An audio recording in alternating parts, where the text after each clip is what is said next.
한일 갈등 타파연대 성명서 낭독이 있겠습니다.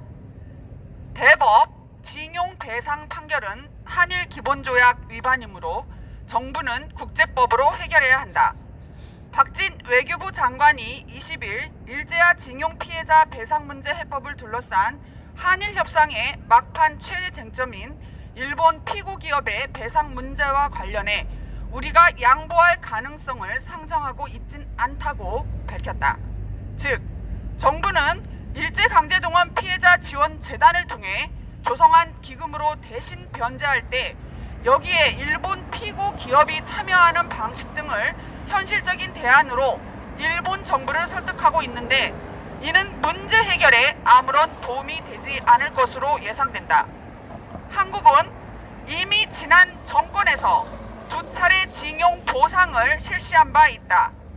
박정희 정부는 1974년 대일 민간 청구권 보상에 관한 법률에 의거 인명재산 포함 총 83,519건에 대해 91억 8,769만 3천원을 보상했다.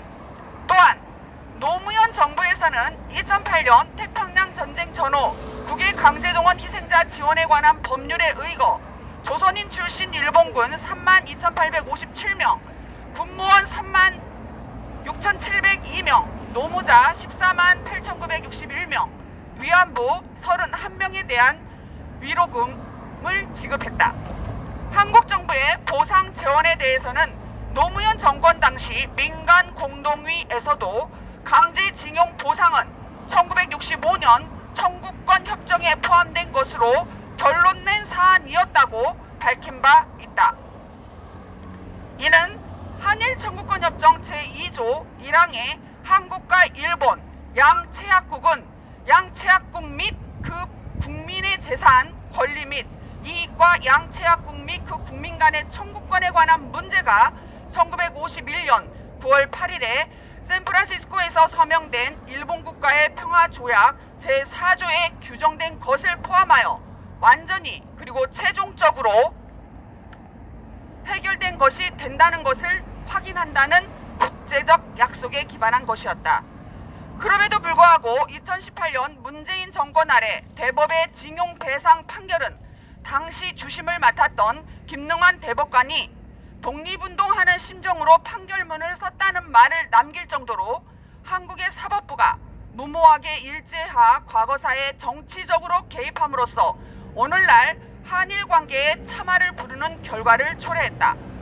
특히 청구권 협정과 한일어업협정 등 4개 부속협정이 포함된 1965년 체결된 한일 기본조약은 국제법이면서 동시에 한국 국회에서 비준된 국내법적 지위를 지녔으나 징용 배상을 확정한 대법원은 국제법과 국내법 모두에 반하는 판결을 저질렀다.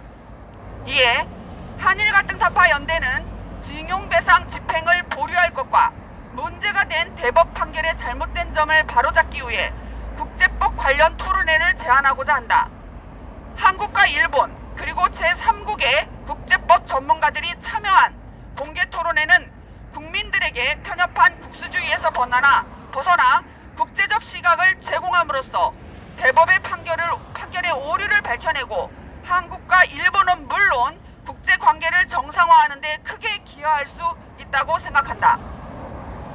한일 기본조약 관련 국제법 공개 토론 제안에 대한 윤석열 정부의 현명한 판단을 촉구한다. 2023년 2월 22일